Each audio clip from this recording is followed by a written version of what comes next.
So, meron ulit tayong unit dito mga boss. Isa siyang compact. So, 33 inches to mula dulo ng bat hanggang sa dulo ng silencer. So, ano siya, naka .22L na tangke, naka bipod, naka underbarrel grip, naka sleeve silencer, discovery na scope, and pinalagyan niya ng ilaw para pwedeng gamitin kahit gabi. So, black yan.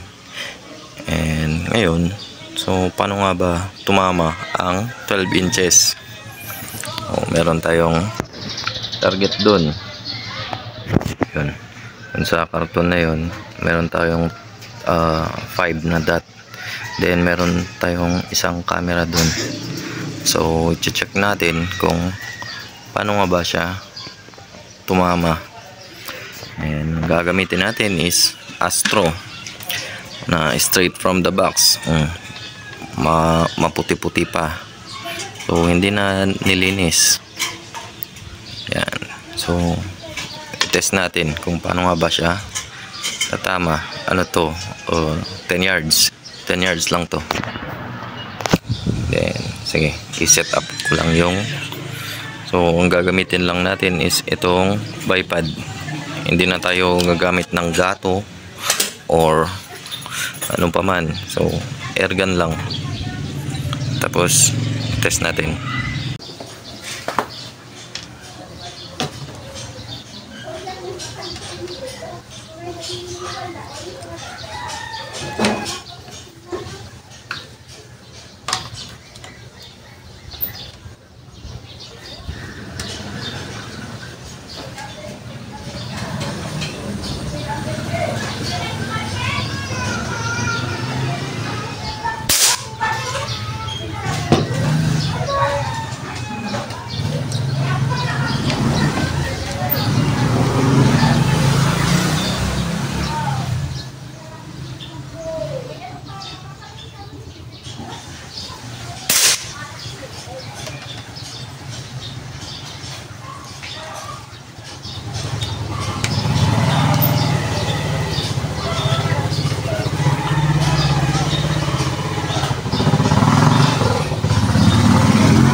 Isa.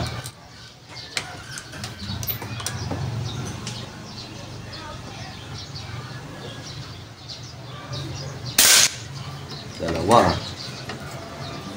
Loopings na to Loopings.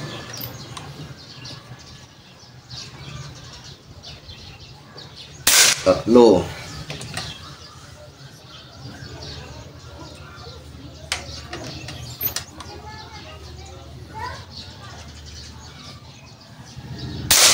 4. And last sa groupings, pang 5.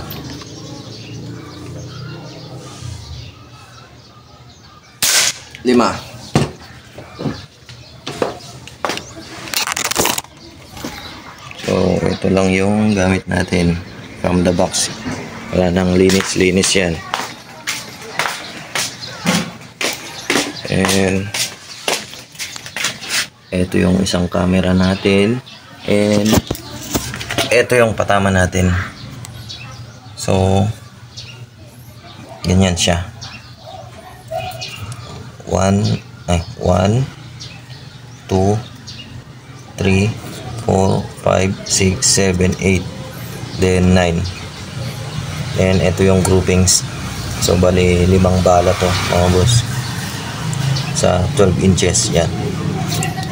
Okay na yan. Diba isang butas lang yun. Maliit lang siya. Mas malaki pa yung kuko ko sa kamay compared sa butas na groupings. So yan na. So mga gusto magpagawa, message nyo lang ako mga boss.